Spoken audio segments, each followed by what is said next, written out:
சிவாய நம. திருச்சிற்றம்பலம். தென்னாருடைய இவனை போற்றி, எந்நாட்டவர்க்கும் இறைவா போற்றி. அருள் திரு நால்வர் பெற்றால் என் உயிர் துணையே. பெரும்பற்ற புலியூரானை பேசாத நாளெல்லாம் பிறவா நாளே என்ற அருள் சிந்தனையில் இன்றைய தினம் நாம் சிந்திக்க இருப்பது அருள் திரு மாணிக்க வாசக பெருமான் திருவாய் மலர்ந்தருளிய திருவாசகத்தில் 7வது திருப்பதிகம் திருவம்பாவையில் இன்றைய தினம் 8வது பாடலை சிந்திப்பதற்கு இறைவன் திருவருள் கூட்டியுள்ளார். அடியார் பெருமக்களது பொன்னார் திருவடிகளை சிறியேன் சிவபாலா வணங்கிக் கொண்டு சிந்தனைக்குள் செல்வோம். பெரும்பற்ற புலியூரானை பேசி மகிழ்வோம். இந்த பாடல் தெரிந்த அளவில் பாடி அடியார் பெருமக்களோடு பொருள் பகிர்கிறேன். திருச்சிற்றம்பலம்.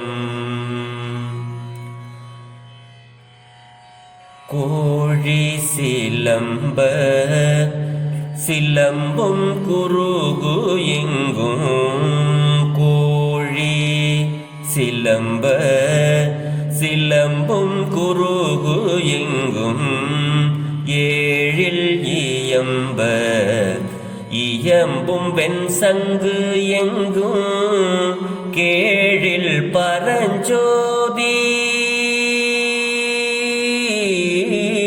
கேழில் பரஞ்சோதி, கேழில் பரம் கருணை, கேழில் விழு பொருள்கள் பாடினோம் கேட்டிலையோ, கேழில் விழு பொருள்கள் பாடினோம் கேட்டிலையோ.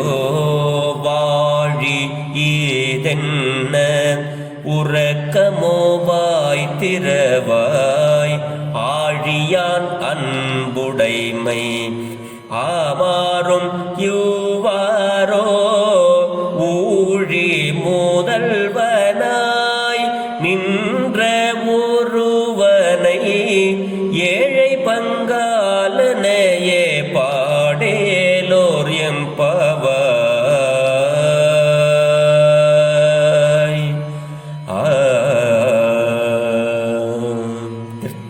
திருச்சிற்றம்பலம். இந்த பாடல்தான் துயிலிடை பாடலில் கடைசி பாடல். தூங்கிக் கொண்டிருக்கின்ற பெண்களை கடைசியாக இந்த சின்ன பெண், இவள் ஒரு 5 வயது இருக்கும், 6 வயது இருக்கும், 5 வயது இருக்கும். அப்படிப்பட்ட அந்த கூட்டத்தில், அந்த மகளிர் கூட்டத்தில் இந்த பெண் உறங்கி விடுகிறாள். இன்றைய தினம் மற்ற பெண்கள் எல்லாம் எழுந்து வந்து இந்த பெண்ணை என்ன சொல்லி எழுப்புறது, இவ வயசில் ரொம்ப சின்னவ, இவளை என்ன சொல்லி எழுப்புறது அப்படின்னு சொல்லிட்டு ஏதாவது சொல்லி எழுப்பணுமேங்கிறதுக்காக அவங்க இதெல்லாம் சொல்கிறாங்களாம். எப்படி? வாசலில் வந்து நிற்கின்ற பெண்கள், அடியே தோழி, கோழி சிலம்ப சிலம்பும் குருகெங்கும் அப்படிங்கிறாங்க. கோழி சிலம்புறதுன்னா கோழி கூவிடுச்சின்னு சொல்லுவோம் ஊரில்.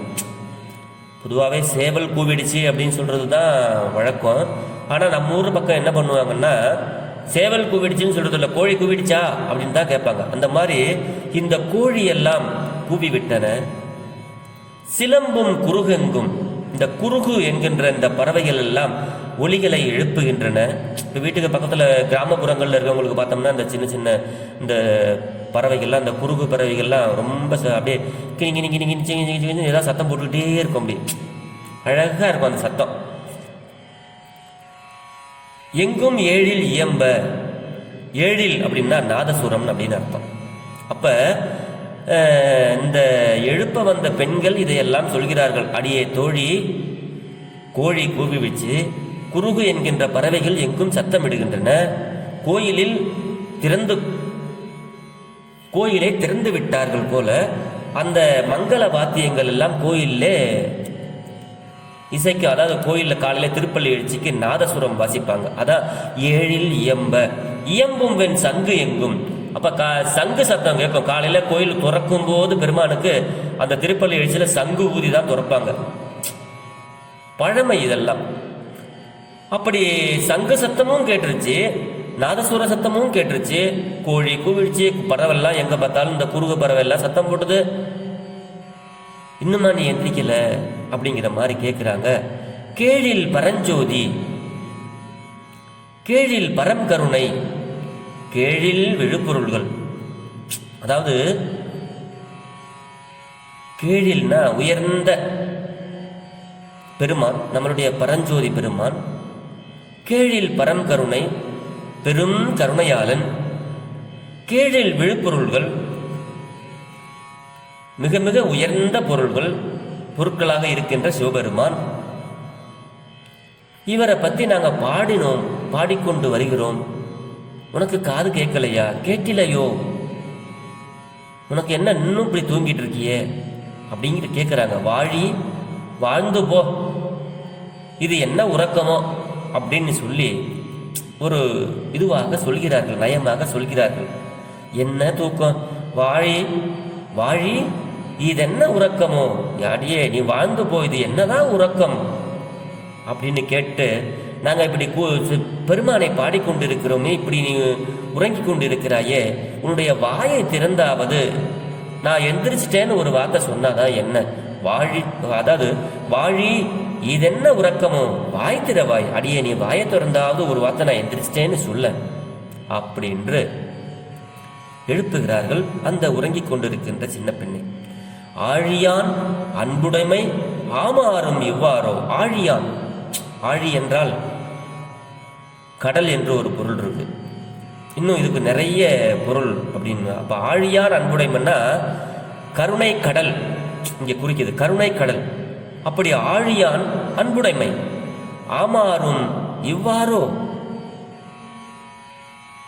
அப்படிங்கிறாங்க. உன்னுடைய கருணை கடல் மேல இருக்கிற அந்த அன்பு இவ்வளவுதானா அப்படின்னு சொல்வது போல, ஆழியான் அன்புடைமை ஆமாறும் இவ்வாறோ, இவ்வளவுதானா? ஊழி முதல்வனாய் நின்ற ஒருவன். ஊழி, இந்த உலகமெல்லாம் ஒடுங்குகின்ற காலத்தில் பெருமான் மட்டும்தான் இருப்பார். அவருள் உலகமே அவனுள் அடக்கம். அதான் ஊழி முதல்வன், உலகிற்கு முதல்வன். முதல்வோன் காண்க, முன்னோன் காண்க என்பார். உலகுக்கு ஒருவனாய் நின்றாய் போற்றி என்பார். அந்த மாதிரி பெருமான் ஊழி காலத்தில் ஒருவனாக இருப்பார். அதான் ஊழி முதல்வனாக நின்ற ஒருவனை சிவபெருமான் மட்டும் தனிச்சு இருக்கிற ஒரு மிகப்பெரிய பெருமான ஏழை பங்காளனையே பாடேலோர் எம்பாவை. இந்த ஏழை பங்காளன் என்ற சொல்லுக்கு, ஏழை என்ற சொல்லுக்கு பெண் என்று ஒரு பொருள் இருக்கிறதாம். அப்ப தன்னுடைய உடம்பில் ஒரு பாதியை உமாதேவிக்காக கொடுத்த பெருமான் ஏழை பங்காளனையே பாடேலோர் எம்பாவை. இந்த அர்த்தநாரீஸ்வரராக பெருமானை இங்கே வர்ணிக்கிறார் மாணிக்கவாசக பெருமான். ஏனென்றால் ஏழை என்ற சொல்லுக்கு பழைய பொருள் ஒன்று பெண் அப்படின்னு ஒரு பொருள் இருக்குதான். அதுக்கு ஒரு சின்ன கதைன்னா, ஒரு முனிவர் என்ன பண்ணாரா, திருவண்ணாமலையில் நான் அம்பாலை வழிபட மாட்டேன், நான் சிவனை மட்டும்தான் வழிபடுவேன்னு சிவனை மட்டுமே அம்பாலை பிரித்து விட்டுவிட்டு சிவனை மட்டுமே சுற்றி வந்தாராம். அப்போ அம்பாள் ரொம்ப வருத்தப்பட்டாங்களாம். என்ன இது, உங்களை மட்டுமே இந்த மாதிரி உங்களுடைய அடியார்கள் இப்படி இருக்காங்களே அப்படின்னு சொல்லும்போது தான் பெருமான் என்ன பண்ணாரா, தன்னுடைய உடலில் ஒரு பாகத்தை பெண்ணுக்காக கொடுத்து அர்த்தநாரீஸ்வரர் மூலமாக அங்கே நின்றாராம். இனிமே உன்னை யாரும் என்னிலிருந்து பிரிக்க முடியாது, கவலைப்படாதே அப்படின்னு தன்னுடைய உடம்பை ஒரு பாகத்தை பெண்ணிற்காக அளித்தார். அதான் ஏழை பங்காளனையே பாடேலோர் எம்பாவாய். அப்படிப்பட்ட அர்த்தநாரீஸ்வர பெருமானை பாடேலோர் எம்பாவாய் அப்படின்னு இந்த பாடல் அமைது. சின்ன குழந்தைங்களை எழுப்பும்போது, வெளியில் எங்கேயாவது போகும்போது, கிளம்பிட்டியா நாங்கள்லாம் கிளம்பிட்டோம், அடியே கிளம்பிட்டியா நாங்கள்லாம் கிளம்பிட்டோம் அப்படின்னு சொன்னால் மட்டும் அது எந்திரிக்காத. இப்போ அதுக்கு ஏதாவது நம்ம சொல்லணும் இல்லையா, சீக்கிரம் எந்திரி அப்படின்னு சொல்கிறதோடு நிப்பாட்டினா அது எந்திரிக்காதான். நம்ம வெளியில் போனால் வெளியிலலாம் பறவைகள்லாம் அழகாக சத்தம் போடும், அப்படியே சூரியன் தக தக தகன்னு எழும்பி வரும். வெளியில் பாரு, அங்கே ஏதாவது ஒரு இது சொல்லணும். அது சொன்னாதான் அந்த குழந்தை எழுந்து, ஓஹோ அப்படியா, காற்று நல்லா சிலுசிலுன்னு அடிக்கும், அங்கே பாரு ஒரு காலையில் சூப்பராக இருக்கும், வெளியில் நல்லா விடியும் போது அந்த நிலவெல்லாம் அந்த சூரியன் அப்படியே தக தக தகன்னு இருக்கும், சீக்கிரம் வா, சீக்கிரம் எந்திரிச்சாதான் நம்ம அதை பார்க்க முடியும், சீக்கிரம் எந்திரி அப்படின்னு அந்த குழந்தையை ஏதாவது சொல்லுனாதான் அது எழும்பும். அந்த மாதிரி இங்கே அந்த பெண்கள் எல்லாம் அடியே கோழியெல்லாம் பூவிடிச்சிரு, இந்த குறுகுகள்லாம் சத்தம் போடுது, இசைக்கருவிகள் கோயிலில் வந்து நாதசுரம் வாசிக்கப்படுகிறது, வெண்சங்கு ஊதப்படும். அப்படி எல்லா சத்தமும் கேட்டும் நீ வந்து இன்னும் தூங்குறியா? இதெல்லாம் நம்ம போய் பார்க்க வேண்டாமா? சீக்கிரம் எந்திரு அப்படின்னு சொல்லி, வாழி இதென்ன உறக்கமோ வாய் திறவாய், என்னடி வாழ்ந்து போ, இதுதான் உன்னுடைய உறக்கமோ, வாயை திறந்து நாங்கள் எந்திரிச்சிட்டேன்னு ஒரு வார்த்தை சொல்ல அப்படி என்று இந்த பாடலிலே இந்த பெண்ணை எழுப்புகிறார்கள். இதோடு இந்த தூங்கி கொண்டு இருக்கின்ற பெண்களை எழுப்புகின்ற பாடல் இதோடு நிறைவு செய்கிறது.